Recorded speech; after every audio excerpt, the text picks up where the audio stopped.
Halo guys, apa kabar? Kali ini kita akan membahas drama Genshin Impact. Genshin Patch baru keluar dan karakter hype yang baru. Tapi ada satu yang bikin kalian aneh. Paimon dan Keqing, suaranya beda. Kalian pasti bertanya-tanya, lah, pemogokan udah selesai, kok masih diganti?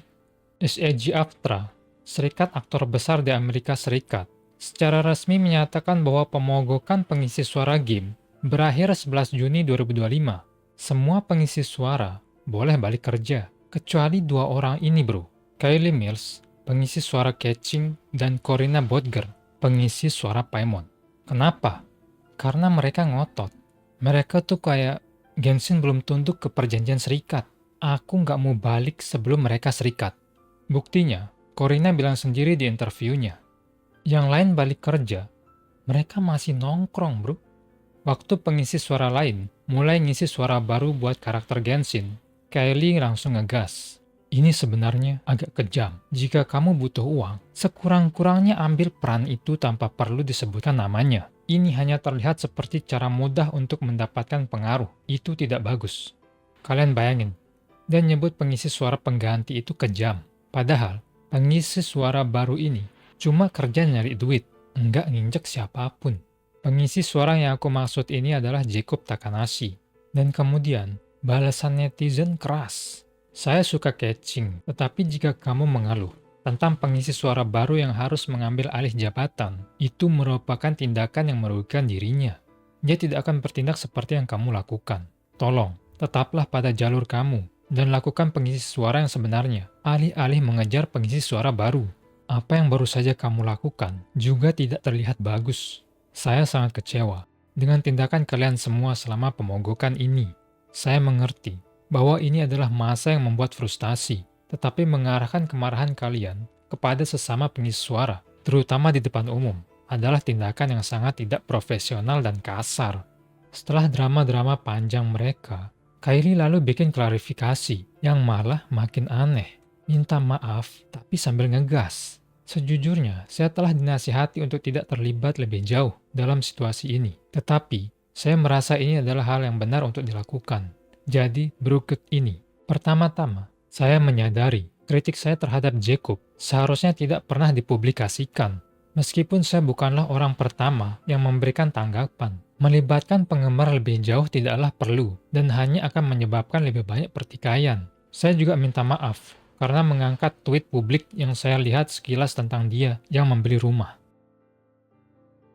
Salah saya karena menggunakannya sebagai argumen bahwa dia tidak membutuhkan satu pekerjaan ini untuk memenuhi kebutuhan. Saya frustasi, mencoba menjelaskan suatu hal dan sejujurnya, semua itu bukan urusan saya. Saya tidak ingin itu menjadi urusan saya. Dan itu sama sekali tidak penting bagi inti yang ingin saya sampaikan. Saya memang mengiriminya pesan pribadi pada tanggal 2 April untuk meminta maaf karena melibatkan publik lebih jauh dan menjelaskan mengapa kami marah. Selain itu, setidaknya secara pribadi, tidak ada perasaan benci atau harapan akan niat buruk secara pribadi atau profesional. Saya tidak mengenalnya, tetapi saya berpikir tentang apa yang akan saya lakukan jika seorang teman atau kolega dekat melakukan sesuatu yang menurut saya menyakitkan bagi komunitas kami. Dan saya memang tidak akan menanggapinya secara terbuka. Saya akan menghadapinya secara langsung. Meskipun awalnya saya memiliki pernyataan yang jauh lebih panjang, dan saya tertarik untuk mengklarifikasi lebih banyak informasi yang salah yang saya lihat tentang penolakan kami terhadap pekerjaan versus pemogokan resmi SAG, dan lain-lain. Saya tidak ingin melibatkan aktor tertentu lebih jauh. Situasi keseluruhan jauh lebih besar dan lebih bernuansa daripada ini. Dan saya berharap di masa mendatang kita dapat melakukan percakapan yang lebih baik. Sementara itu, saya melakukan pekerjaan di balik layar untuk mencoba dan mendukung komunitas saya sebaik mungkin. Dan balasan netizen tetap keras, bro.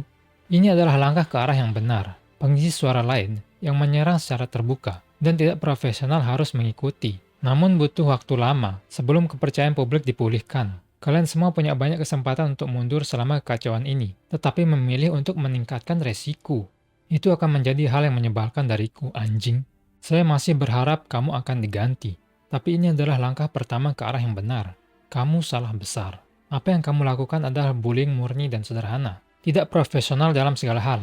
Satu-satunya cara bagi kamu untuk belajar dari kesalahan kamu adalah dengan mengundurkan diri. 17 Juni 2025, Genshin Patch 5.7 rilis. Pemain kaget. Suara Paimon dan Catching udah beda. Hoyover sudah pasrah. Pengisi suara lama nggak balik-balik. Langsung diganti. Tanpa pamit, tanpa pengumuman, tanpa kredit.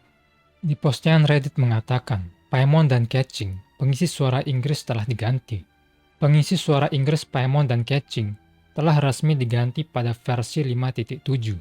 Di tulisan biru tertulis, setelah versi 5.7 diperbarui, pengisi suara Inggris Catching dan Paimon akan diperbarui. Perubahan ini hanya berlaku untuk konten baru di versi 5.7. Konten historis akan diperbarui secara bertahap di versi berikutnya. Sekarang kalian nggak bakal lihat nama Corina atau Kylie di credits. Ya, oke, kita ngerti.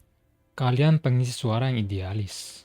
Kalian pengen industri voice acting lebih adil. Tapi ini udah bukan soal moral. Ini soal ego.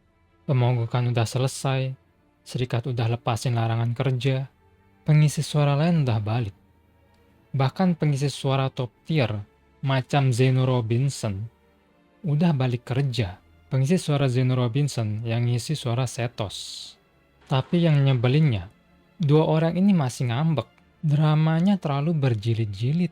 Dan sepertinya, komunitas Genshin udah capek sama dramanya. Komunitas kayak, udahlah ganti aja. Kepada Hoyo, tolong ganti pengisi suara Inggris Paimon. Ada juga yang bilang, saya nggak suka suara Paimon baru. Tapi saya juga nggak tahan sama sikap pengisi suara lamanya. Komunitas Genshin udah terbelah. Ada yang kangen suara lama, tapi juga benci drama ini. Ini seperti Genshin nggak butuh kalian. Dan kalian tahu apa yang paling nyakitin? Genshin tetap jalan, update tetap rilis, karakter tetap hype, event tetap rame. Hoyoverse nggak bilang apa-apa. Mereka nggak ribut. Mereka tiba-tiba udah ganti aja pengisi suaranya. Genshin, ya jalan terus. Buat Kylie dan Corina, itu mungkin pukulan telak, bro. Mereka pikir absennya mereka bakal bikin Hoyoverse nyadar. No. Tapi realitanya, Genshin jalan tanpa kalian. Apakah mereka salah total? Menurutku sih nggak juga. Tapi cara mereka drama di publik malah bikin simpati orang-orang hilang. Oke, mungkin itu aja dari aku. Bagaimana menurut kalian guys tentang drama pengisi suara Genshin Impact ini? Silahkan komen di bawah. Kalau kalian suka dengan pembahasan seperti ini, jangan lupa like videonya dan cek videoku yang lain. Semoga kalian menikmati videonya and see you guys next time.